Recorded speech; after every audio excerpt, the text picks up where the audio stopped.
Hi, it's Saturday, February 7th, 2026, and this is an introduction to a new layout that I've not shown on video before, and this is Jeff's layout in the northern part of Minneapolis area, not to be confused with the Jeff that's in Farmington, Minnesota.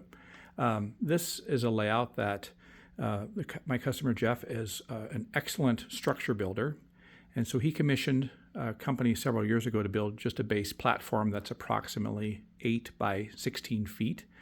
So they laid the track, and I think they ballasted the track, and he's done the rest of it himself. A lot of his structures are laser kits and a lot of scratch-built structures, but I just wanted you to see he does an amazing job with his buildings and weathering.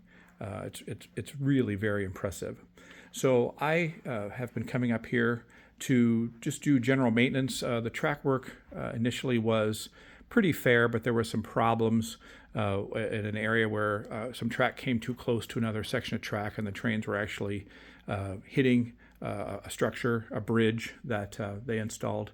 But that's okay. We're getting it working, and they had done, in general, a nice job.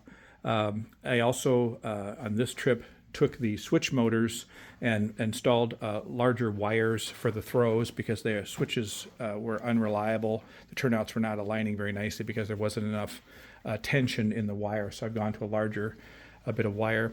The other thing we did is install this section here. You'll see that this is unballasted, but he decided that he was going to put a roundhouse in, and so instead of a turntable, we've done turnouts, and it's working, very nicely.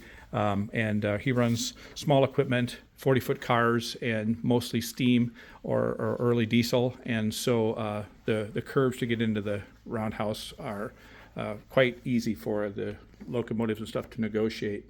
I mentioned earlier about the bridges, did a little bit of repair to some bridges and did a little bit better track alignment and realigned the distance between this particular track because it was hitting on the edge of the bridge and equipment was derailing and so on. He has a couple of locomotives that needed some programming, so did a little DCC work. Put some couplers on some cars. Most of his cars are factory cars that he's weathered. Some of them came with couplers other than a standard KD knuckle coupler, and so they've all been upgraded to KDs.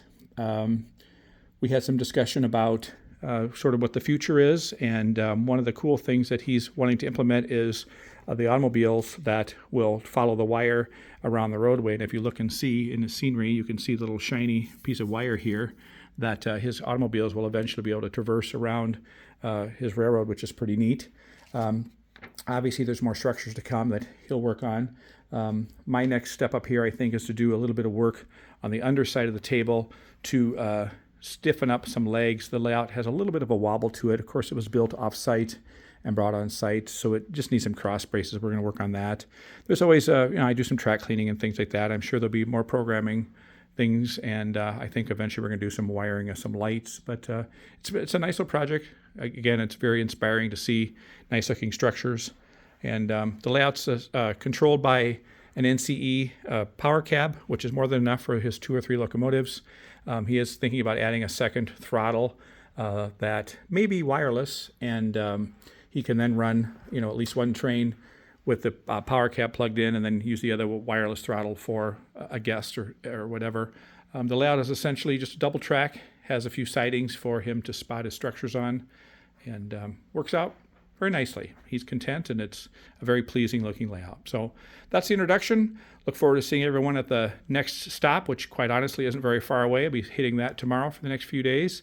And otherwise, please subscribe if you haven't, and you get notifications on new videos, which tend to come out about, on average, at least every other week. The next couple of weeks, I'm on the road a ton, so I'll probably be seeing a lot of videos. So thanks again, and we'll see everyone in the future.